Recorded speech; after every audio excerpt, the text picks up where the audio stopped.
Kapamilya sa buong Pilipinas, sa Palawan lang po makikita ang dungon o Asian Small Clawed Otter. Natural na tahanan ng mga ito ang makabakawan, kaya dapat natin itong ingatan. Nagpapatrol po si Chini Palatino.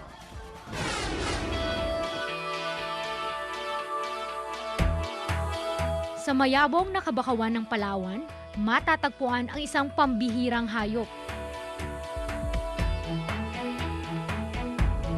Itsurang daga, pero kasing laki ng isang pusa at humuhuni na parang ibon.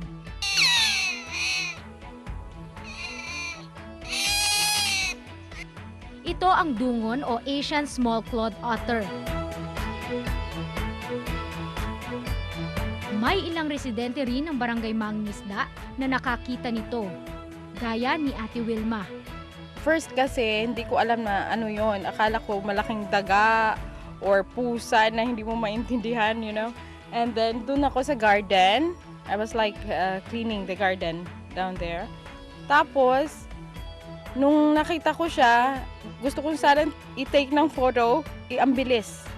And that was the first and the last time I saw that. Nakakita rin ng dungon ang dayuhan na si Kenny. Mas maliit daw ang otter na matatagpuan dito kumpara sa ibang bansa.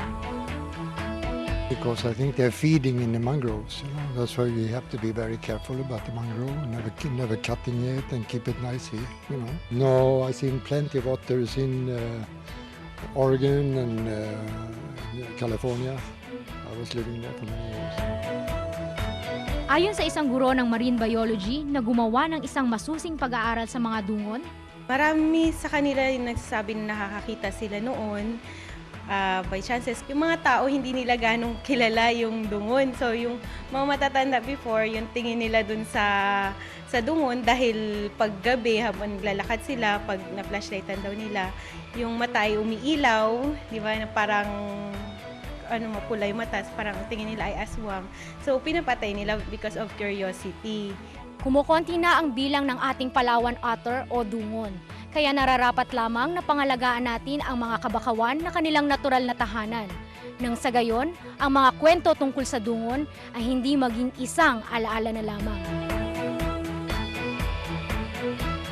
Samantala, isang residente naman sa Barangay Luz Biminda ang nakarescue ng mga sanggol na dungon mula sa Turtle Bay. Ito-turn over na raw sana ito sa Palawan Wildlife Rescue and Conservation Center. Ngunit dahil kulang ang pasilidad sa lugar, minabuti nitong humingi na lamang ng permit sa The International Otter Survival Fund o IOSF. They were brought to me nung baby pa sila. They were about a week old. And they're about 18 months old now. That was in I think, end of 2013 that they were brought to me. So, getting ready to be released. Actually, probably when the weather gets better, we'll be taking the otters to a very secure and secret area and stay with them and to make sure they get released properly. Oh, don't kill dongons. They're very important sa environment natin. Sila ang balance, check and balance. Based dun sa IUCN status niya before, noong 2004, ay near threatened pa lang siya. Pero wala pa siya sa threatened na category. Pero ngayon ay vulnerable na siya. So ibig sabihin, mas nanganganib na siya na maubos. So unti-unti na siyang naubos marahil dun sa pagkasira din ng kanilang habitat. Hamon raw ito sa bawat Palawenyo na pangalagaan ang ating kalikasan at huwag pasukin ang mga itinuturing na mangrove protected area. Dahil hindi lang mga bakawan ang nasisira, kundi maging ang natural na tirahan ng iba't ibang buhay ilang, kagaya ng dungon.